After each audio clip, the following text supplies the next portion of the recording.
அதாவது நான் இருந்த 3 வருட காலத்தில் அந்த புலிகள் இயக்கம் மற்ற இயக்கங்களை அழித்ததை கண்டேன். அந்த அழிப்புன்றது அதாவது ஒரு மிக பாரதூரமான விஷயம். அப்ப ஒரு சமூகத்திலே ஒரு நியாயமான ஒரு போராடுறதுக்கு சிங்கள அரசாங்கத்தோடும் இராணுவத்தோடும் போராடுறதுக்கு வந்தவன் போராட்ட படைப்பூக்கத்தை மறுத்து அவர்களை கொலை செய்யப்பட்டு வந்து வரைக்கல. அப்ப அது மட்டும் இல்ல, எல்லாரும் அதாவது நான் பார்த்த என்னோட பழகின எத்தனையோ இளைஞர்கள் கொலை செய்யப்படுகிறார்கள். எத்தனையோ இளைஞர்கள் ஓட இடம் தெரியாம ஓடுறார்கள். புலிகள் அல்லாத இயக்கங்கள். அப்ப அது மாதிரி அது ஒரு பெரிய ஒரு மிகவும் கலவரத்தை என கலைக்கக்கூடிய ஒரு செயல்களை அங்கிருந்து பார்க்கக்கூடிய இருந்தது. மற்ற இயக்கங்களுக்குள்ளே நடந்த உட்குறைகளை என்னால் பார்க்கக்கூடிய இருந்தது. அது பிளட் ஆர்கனைசேஷனோ ஈவன் புலிகளுக்குள் நடந்த உள்கொலைகளை என்னால பார்க்கக்கூடியதா இருந்தது.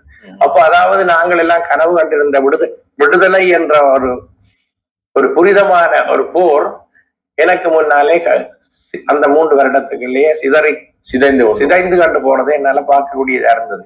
அப்ப அந்த சிதைந்தது என்ற ஒரு காரணத்தாலதான் நான் இங்கே இருந்து என்னை இந்த ஒரு பிரயோசனமான இதையும் நான் சாதிக்க போவதில்லை என்று எனும் போதுதான் நான் ஆஸ்திரேலியாவுக்கு போய் எனது குடும்பத்தையும் என்னையும் பார்த்துக்கொள்வோம் என்ற ஒரு தனிப்பட்ட ரீதியான ஒரு நிலையில தான் நான் போறேன். அப்ப போன போது ஆஸ்திரேலியாவில் உள்ளவர்கள் எல்லாம் விடுதலை புலிகள் சார்பா சகலரும் இருக்கிறார்கள். நான் போன போது அங்கே ஒரு 50-60 பேர் வந்து எனக்கு ஒரு மீட்டிங் வச்சாங்க. இப்படி இங்க இருந்து பொது சென்னையிலிருந்து பொது சபை ஒன்று செய்து போட்டு வந்திருக்கிறார். இவர்கிட்ட கேட்போம், இவர் என்ன சொல்லுகிறார் கேட்போம் பண்ணி நியாயமான பேர் வந்தன. 50 பேர் புலிகள் அமைப்பினால் ஏற்பாடு எல்லாரும் சேர்ந்து உருவாக்குறது.